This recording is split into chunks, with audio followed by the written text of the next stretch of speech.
इस बारे में मैंने कुछ नहीं कहा है। एक द फाइल नाम की वेबसाइट है, उस वेबसाइट ने पूरा डिटेल अपलोड किया हुआ है और संयोग से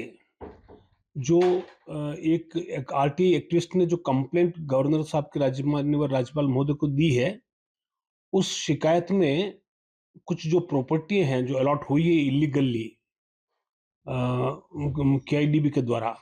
उस प्रॉपर्टी में इसका भी जिक्र है। तो जब वो कुछ लोग इसके डेप्थ में गए, ये कौन-कौन बेनिफिशियरी हैं उस अलॉटमेंट के, तो उसमें ये एक ट्रस्ट का नाम आया। फिर जब आरटीआई एक्टिविस्ट ने उस ट्रस्ट के बारे में खोज की, तो उसमें मल्लिकार्जुन जी की पूरी फैमिली जो राष्ट्रीय अध्यक्ष हैं कांग्रेस के, उनका पूरा परिवार,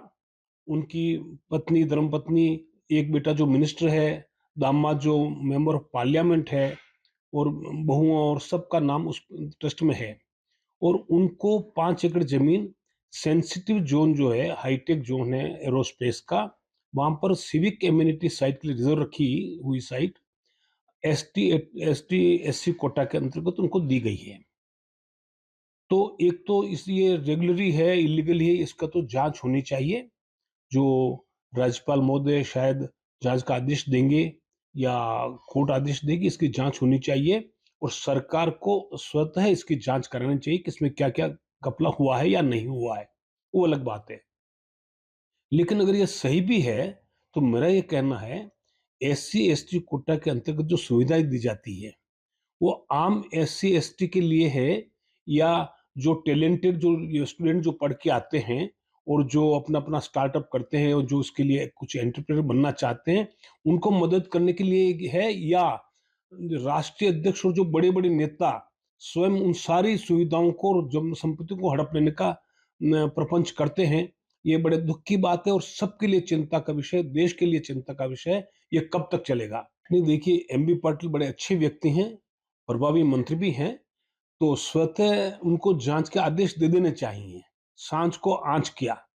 मैं समझता हूँ कि वो एमबी पाटिल के लिए भी अच्छा होगा, इस सरकार के लिए भी अच्छा होगा और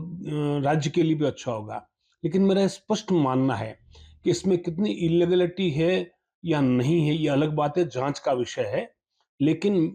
प्राइमा फेसी जो मुझे लगता है, एससी-एसटी कोटा के अंतर्गत अलॉट कराई हुई ज़मीन स्वयं देश का शीर्ष परिवार, जो राष्ट्रीय अध्यक्ष है, जिनके अंतर्गत स्टेट गवर्नमेंट चल रही है और आगे आने वाले दिन में उनका लिए मुख्यमंत्री का नाम भी चल रहा है। ऐसे में उनका स्वयं इन चीज़ों को हड़प जाना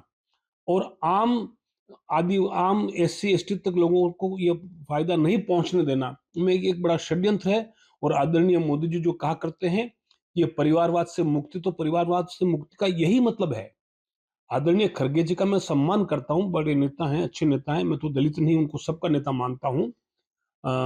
अच्छे प्रशासक रहे हैं। ये क्या है? उनको अपनी सीट पे अपना दामाद ही चाहिए, उनका बेटा ही चाहिए और संपत्तियों में भी उनके दामाद और बेटे ही चाहिए।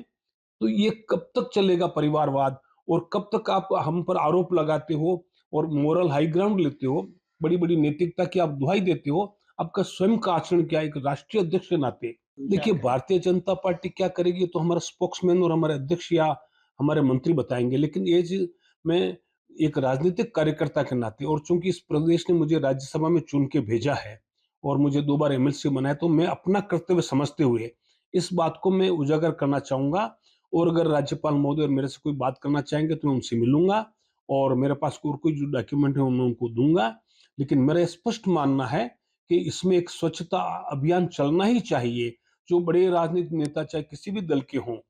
जो स्वयं उन संपत्ति को हड़प लेना चाहते हैं, जो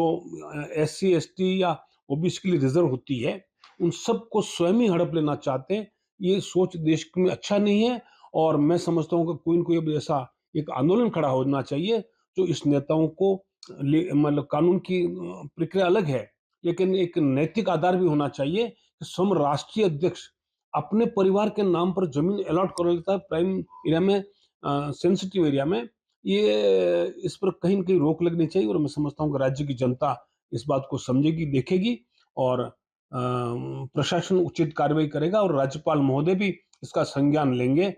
मैं समझता हूँ।